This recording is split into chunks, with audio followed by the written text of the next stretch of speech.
Muntik na nga akong sumuko.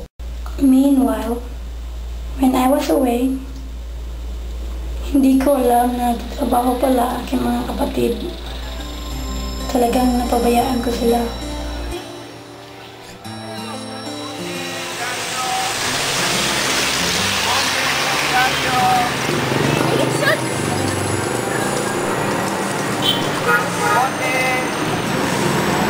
Layo kayo dyan!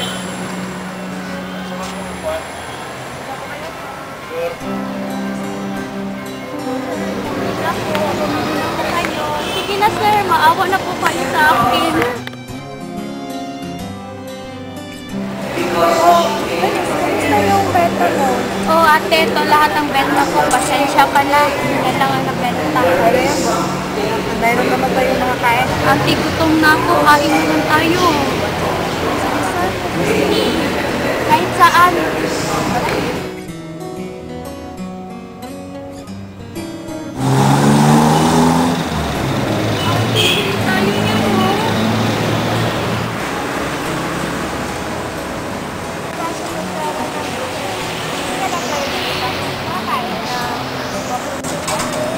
Saan naman tayo bibili?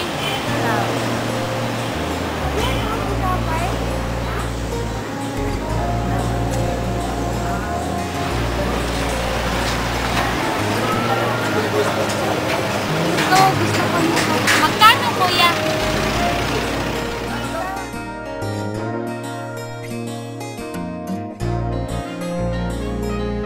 The moment came that my siblings are not feeling well.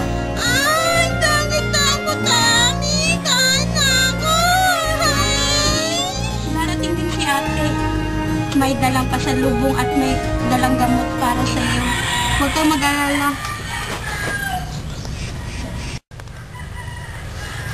Ay ate! Mami! Nandito na si ate!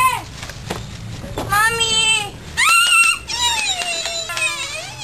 Namiss kita, Mami. Oh, ito pala. Nag-test pala sila na ang upa daw sa bahay at saka gamot din ni Mami. Ganun ba?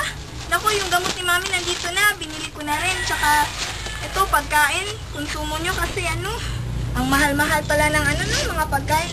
Oh, ipasok mo ito sa loob. Sige. Oh, may sakit ka pala. Ay, wala to. Wala lang to. Hindi yan. Maganda eh. Wala lang kasi to. Ganun ba? Naku, bumili ka ng gamot. Teka lang ha.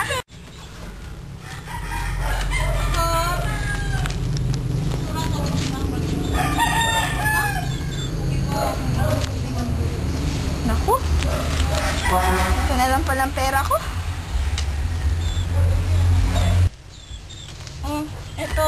Pambili mo ng gamot. Yan na lang kasi natitirang pera ko. Pasensya ka na, Bisa. Huwag na po. Okay lang ako. Huwag ka na mag-alala sa akin. Ano ka ba? Paano gagaling yung ubo mo? Huwag kang mag-alala, ate. I'll be fine. Sigurado ka, ha?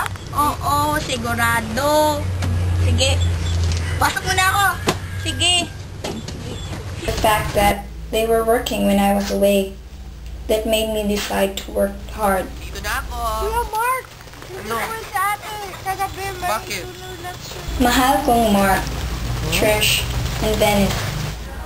Patawarin niyo ako, pero kailangan ko itong gawin. Pupunta ako ng Canada at magtatrabaho ako doon bilang isang caregiver.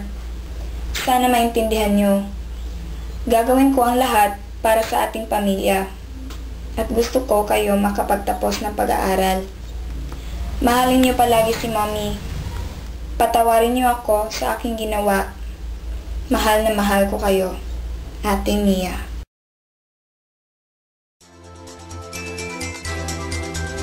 At sa aking pagsisikap, napagtapos ko ang aking mga kapatid ng pag-aaral. Si Mark, isa ng businessman.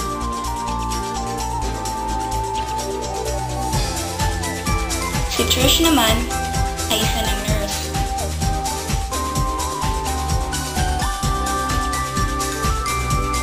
At si Dennis ay isa ng artist.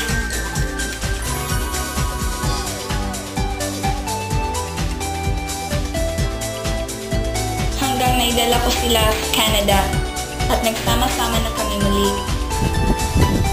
Kaya kayo. Saan na tayo, ate? Sabi, pinagawa ko. Ha? Ang ganda.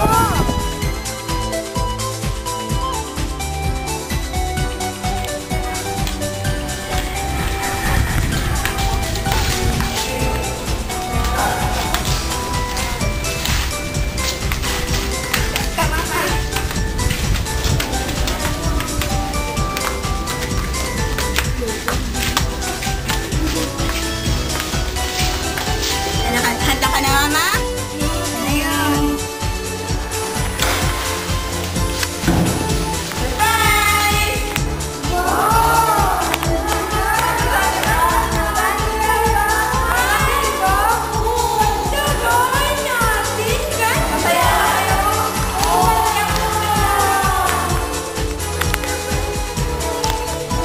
Salamat sa Diyos at naiahon ko sa hirap ang aking pamilya. Misteryoso nga talaga ang buhay.